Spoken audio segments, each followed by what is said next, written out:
মহাসমরয়ে এই উল্টো রথের দিন হালিশহর বাগমোড়ের ত্রিপর্ণর খুঁটি পুজো অনুষ্ঠান অনুষ্ঠিত হলো।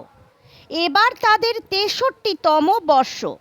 ২০২৫-এ হালিশহর বাগমোড় ত্রিপর্ণ পরিচালিত দুর্গোৎসবে এ বছরে তাদের ভাবনা বাস্তবের পথে আলোর দুনিয়া।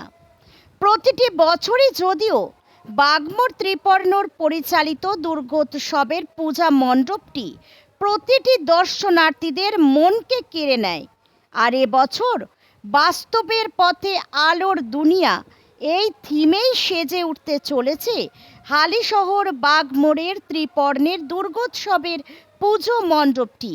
মূলত এবছর এই থিমের আয়োজন করা হয়েছে এই কারণেই, যাতে সকলে বিশ্ব উষ্ণায়ন কমাতে একটি করে বৃক্ষরোপণ করেন, এমনটাই জানালেন ত্রিপর্ণর কর্ণধার তথা হালিশহর পৌরসভার পৌর প্রতিনিধি প্রবীর সরকার। প্রাকৃতিক ভারসাম্য রক্ষায় গাছের রয়েছে বড় অবদান, তাই বৃক্ষরোপণের বার্তা নিয়েই ২০২৫-এর শারদোৎসবে সেজে উঠতে চলেছে হালিশহর ত্রিপর্ণর মণ্ডপ। সকলকে তারা আহ্বান জানিয়েছে। ব্যুরো রিপোর্ট, NN বার্তা। ৬৫ পেরিয়ে ৬৩-তে পা দিলাম। এবছর ত্রিপর্ণ পরিচালিত বাগমোড় সার্বজনীন দুর্গোৎসবের ৬৩তম বর্ষ। আমাদের এবছরের থিম বাস্তবের পথে আলোর দুনিয়া।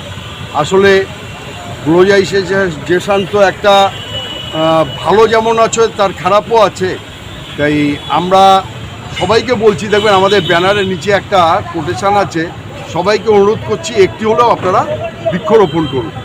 এই আবহাওয়ায় আমরা চাই প্রত্যেক মানুষ একটা করে বৃক্ষরোপণ করে পৃথিবীর ভারসাম্যটাকে বজায় রাখুন। তাকেই সামনে রেখে এবছরও আমাদের এগিয়ে চলা বাস্তবের পথে আলোর দুনিয়া। দাদা, প্যান্ডেলের ভেতরে মূলত কি কি দেখা যাবে?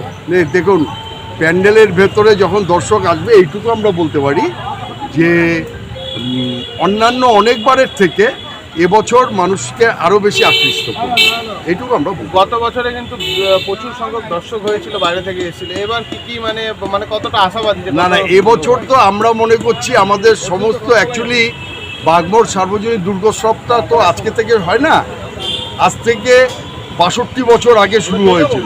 তখন আমাদের পূর্বপুরুষরা এটাকে করেছিল। আপনারা প্রত্যেকেই জানেন যে একটা নানা রকম কারণে ২০০০ সাল থেকে এই পুজোটা বন্ধ হয়ে গেছে। তারপরে ২০০৯ সাল থেকে আমার আজ থেকে ২০০৯ সালে আরও বেশি বয়স কম ছিল। স্বাভাবিকভাবে আমার সাথে যে সমস্ত তরুণ তরুণীরা থাকে তারা হুজুগ করলো এবছর থেকে আবার আমরা বাগের মোড়ে দুর্গোৎসব করব।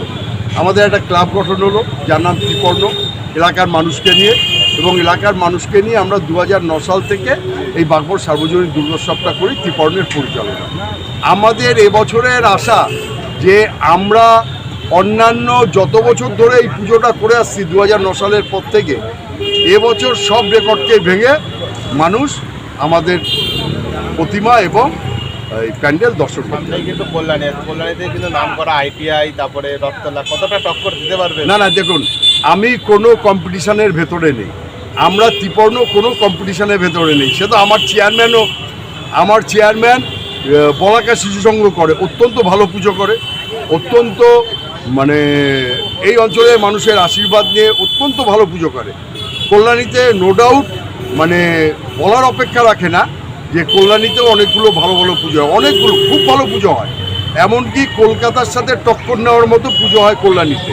আমাদের কাছড়াপাড়া হালিশহরও আমরা চেষ্টা করি মানুষকে ভালো উপহার দেওয়ার জন্য।